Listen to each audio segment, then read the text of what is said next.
big hit is John Lynch as we wait for the call here. He's usually right on time. John Lynch, 49ers 3-0.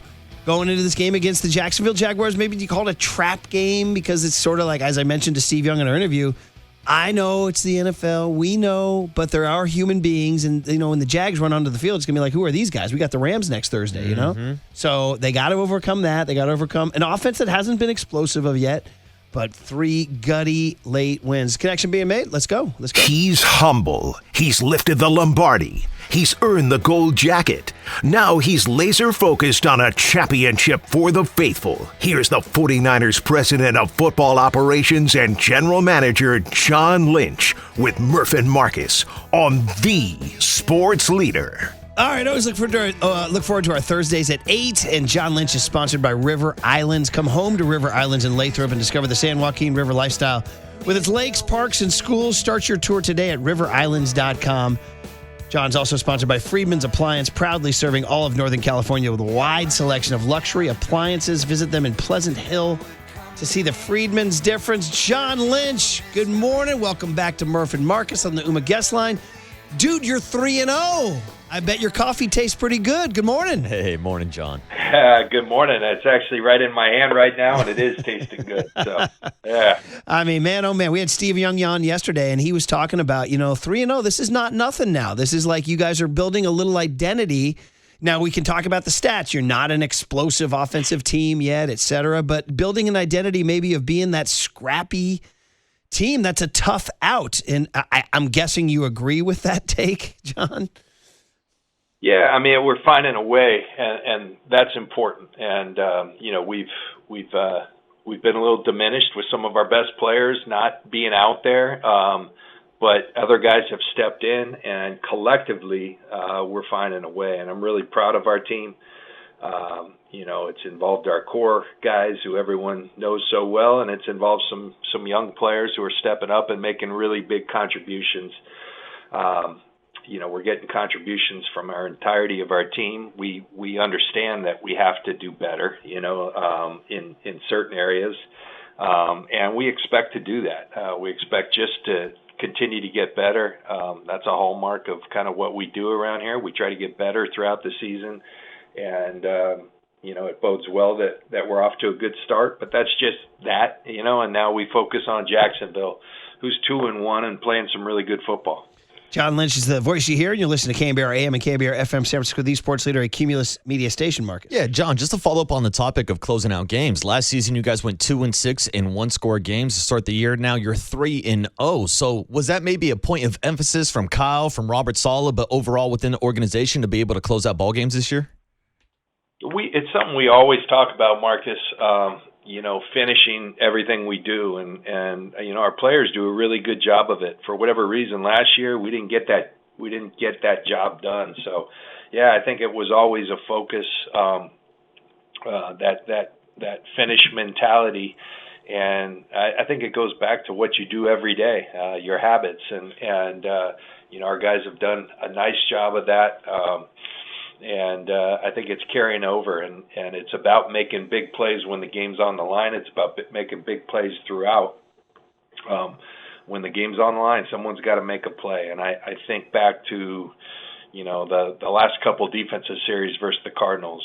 Fred Warner on a 3rd and 4, he's rushing, and he gets his hands up and knocks down. That makes them punt. We've got to go out there one more time, and it wasn't looking really good, but we got him to a 3rd and 9, I believe, and Upton Stout did what he's done since day one out here, which was finish the play. And it looked like they had a catch, but Upton has that fight mentality that he's going to go till the very end, and he got the ball out. That got us the ball back, and then Mac Jones kind of led a game-winning drive clutch, throwing to a number of different targets. It was really fun to watch, and guys finding a way to win. John Lynch, voice you hear on the UMA guest line, Niners Jags on Sunday. Now, I kind of buried the lead here because we're talking about you're 3-0, you're a tough out, scrappy, your coffee tastes good.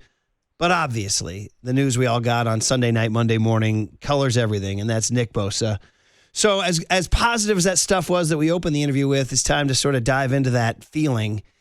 And man, oh man, I know you're gutted. I know everybody is. We like watching football. We like watching Nick Bosa play. So I don't know. You take us through your thought process, your emotions, John, about this injury from every angle you can?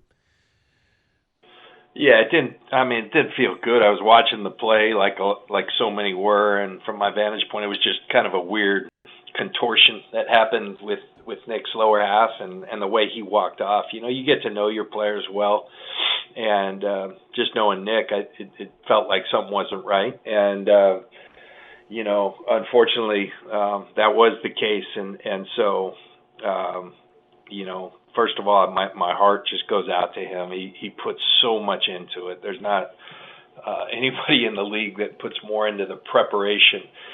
And this is, you know, his family, his faith. This is his life. He lives for football and being the best player he can be.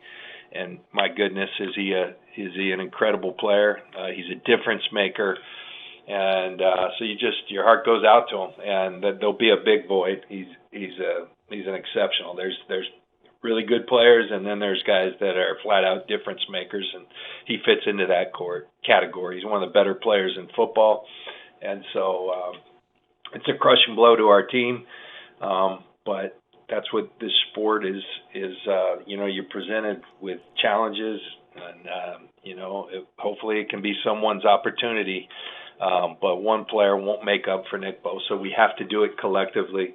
You know, we're pulling for Nick. I think he'll have his surgery on Friday, and you know, and then Nick's committed to being back here for most of his rehab, and he's a big leader on this team as well. He speaks to our guys every Saturday morning, and you know, Nick's kind of a quiet guy, but man, there's so much wisdom in there. We all learn from him, and about mindset and where our mind should be focused on. He kind of sets that tone every week, and he'll be around doing that, but he just won't be out there on the field. So we all have to pick up our game. Yeah, we're talking to John Lynch about the Bosa injury. So obviously what everybody wants to know is, will you guys search the market for a trade? And I know you're not going to give away all your cards. It's not prudent to do, though. But would you tell the fans out there that, yeah, we are open to acquiring talent on the market to replace Nick Bosa? Of course. I mean, we're always looking. Prior to Nick getting hurt, that's our jobs, is to look at the market and see who might become available. And I think our history shows, when you got guys like Trent Williams, Christian McCaffrey, and the list goes on and on of players we've acquired via trade, that we're not afraid, and we've been effective in doing that. So this is no different. I do think we're a deep group there, and you know, that depth's going to be tested. You know, I think we're all aware, finding someone who just goes and does what Nick Bosa does, that's not very feasible, but you know, we'll see what's out there at the appropriate time. But right now, we're going to rely on the guys we have, and we believe in our group. And when it comes to those options in-house, I think a lot of eyeballs are turning towards now Mykel Williams. How have you seen his kind of evaluation, how he's kind of progressed in these first 3 weeks, and how big of an opportunity this is now without Nick Bosa? Well, I think the fans are seeing the same thing we're seeing. He's getting better every week. And we're asking a lot of Mykel, and in that, you know, if you're a fan, just watch it. It's pretty fascinating. He'll line up at right defensive end, left defensive end. He'll line up at defensive end in a 9 technique, in a 4, in a 6 technique. He'll line up inside on pass rush, on the right side, on the left side. So to ask that much of a young man, it's a lot. But he's shown the ability to handle it. And then his effectiveness each and every week, he's getting a little more confident, a little more trusting in his techniques, and you're starting to see it pay dividends. I think he's going to be a fantastic player.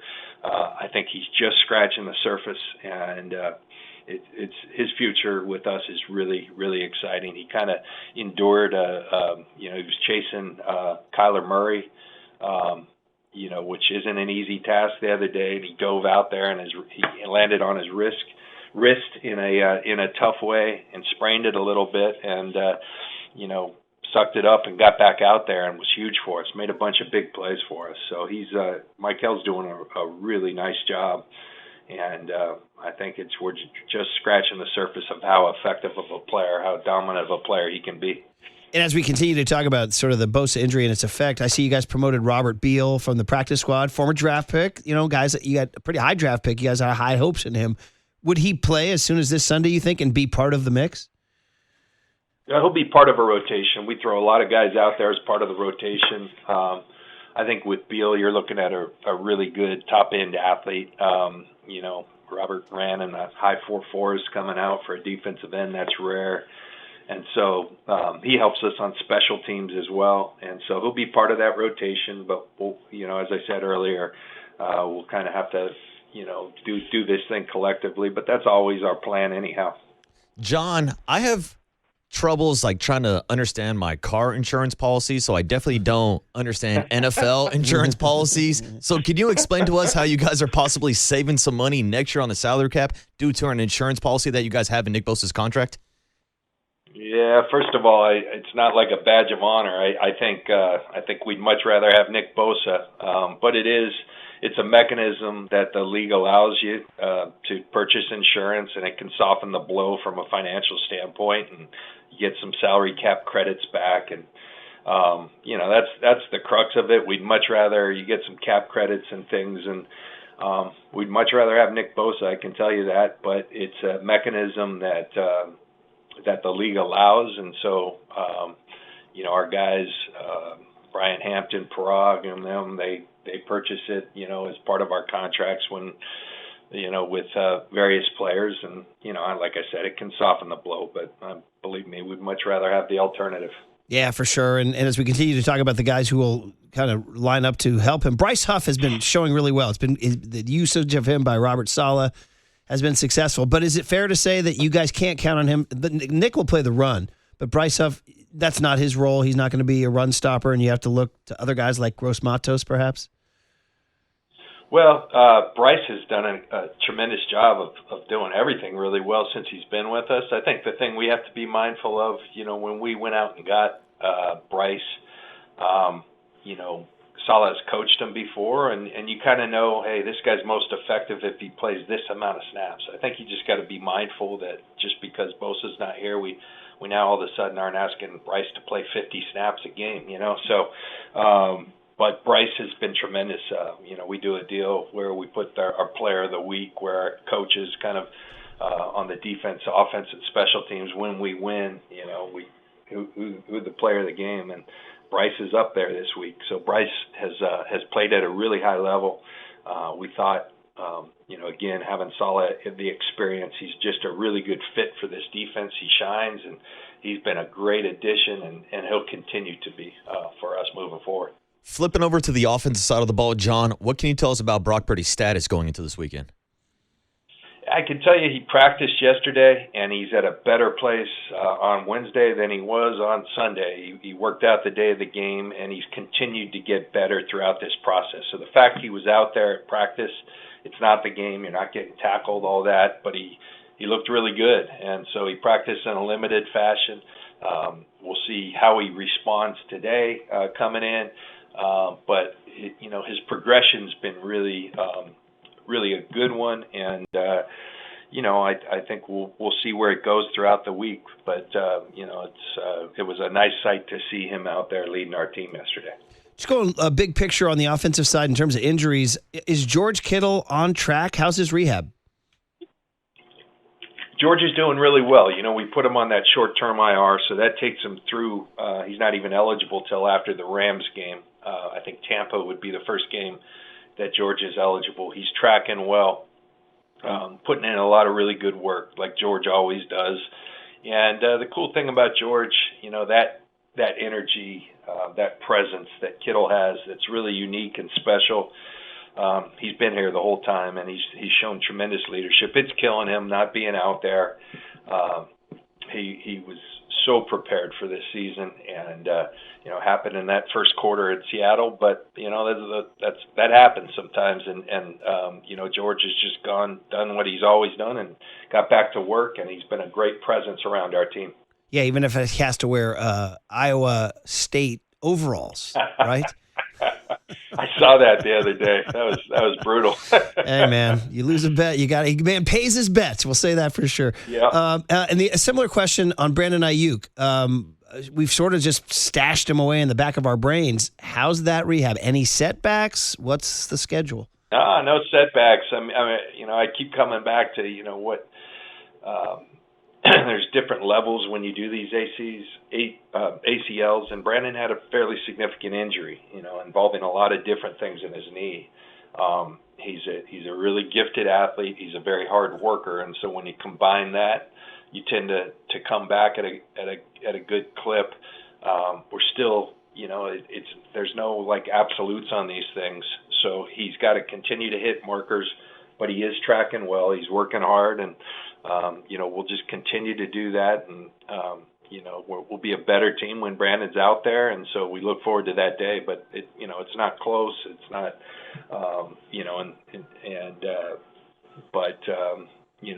when we have some more information on that, we'll be forthright with it. Without BA, without George Kittle, and without Juwan Jennings, it's been looking like Ricky Pearsall has really been stepping up as a wide receiver one in that wide receiver room. John, what have you seen to the start of his sophomore season?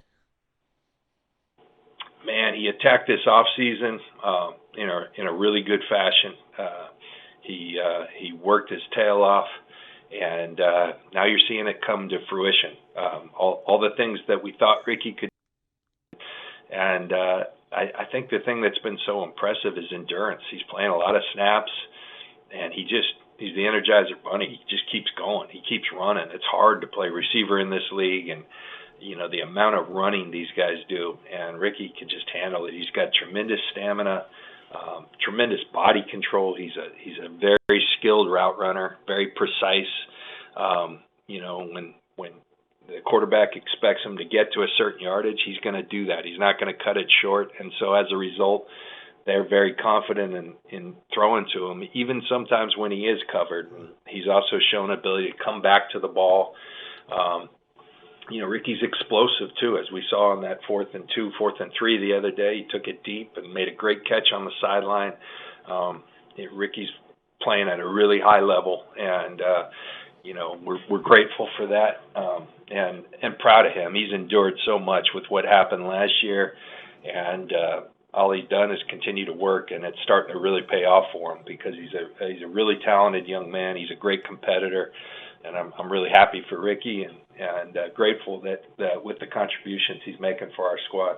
And the guy who threw that ball with a knee brace on, looking like Joe Namath in '73, Mac Jones. As Steve Young told us yesterday, he goes, guys, that's not nothing, man. What he did is hard being a backup. And to get out there and get 2 wins for you. So I guess hat tip, nice signing, guys. Well done, John. Well, it's all on Mac. He's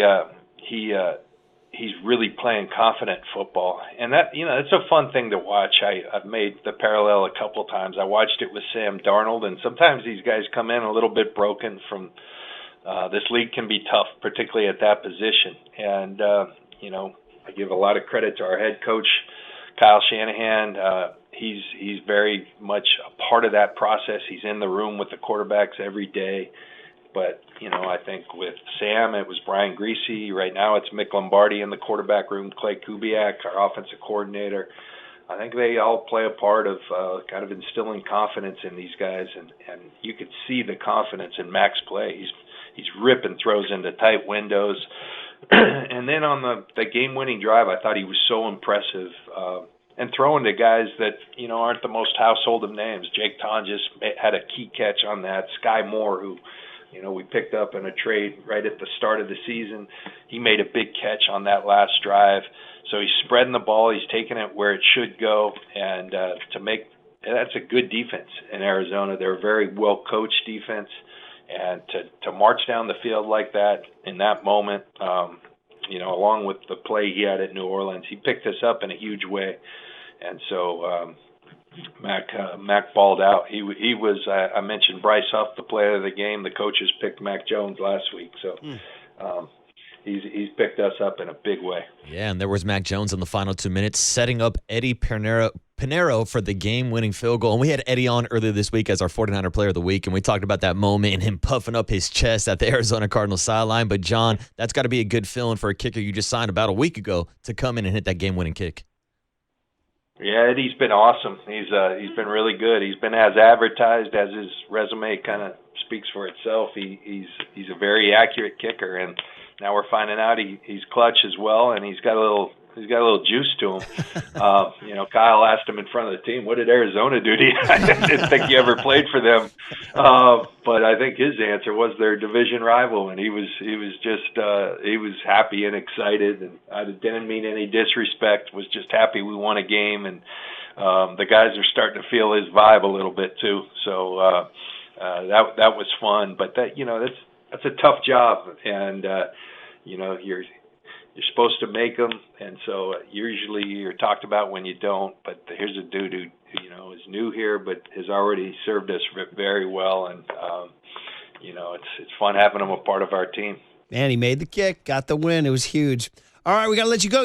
We got to let you go. We got to let you go celebrate your birthday. Hey, happy birthday, John. Happy birthday, Lynch. John. How about that? Happy birthday. What are you doing on your birthday? What's the big day for you?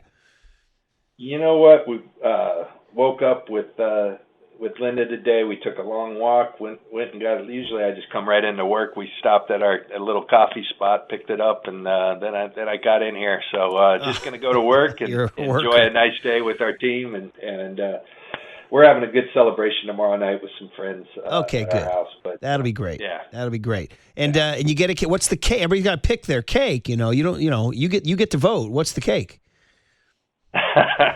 We'll see what she's got. It's up to Linda. Okay. She's a good baker, so we'll see what she's got for me tomorrow night. If she's listening right now, can you give her a hint? Is it like triple chocolate, or are you oddly? I'm like a strawberry shortcake guy. Like I like a good strawberry shortcake. Where are you at? Linda makes a very good strawberry shortcake, right. And she'll do like a flourless chocolate. So okay, all right. Get me a little mint chip ice cream. I'm happy. Hey, in terms of that strawberry shortcake she makes, what time should I be over? What time? Stop. You're always welcome, Murph. Yeah. All right. Hey, man, when you're 3-0 and you're on a birthday, everybody's welcome at the house. It's good stuff. So, hey, enjoy the day. I know for you, working is a good birthday. So you'll go grind it and do your thing, and then have a great dinner tomorrow night. So. All right, John, we always enjoy the conversation, man. As 3-0, man, 3-0. I know the Bosa news is obviously gigantic, but you can probably go to every team in the league and they have some sort of tragic news, but Bosa is pretty darn big. So we'll see how the boys bounce back this Sunday, and then we'll talk to you next Thursday. Happy birthday. Yeah, thanks, John. Happy birthday. Hey, thank you. Appreciate it. There he is, John Lynch on the UMA Guest Line on the Sports Leader.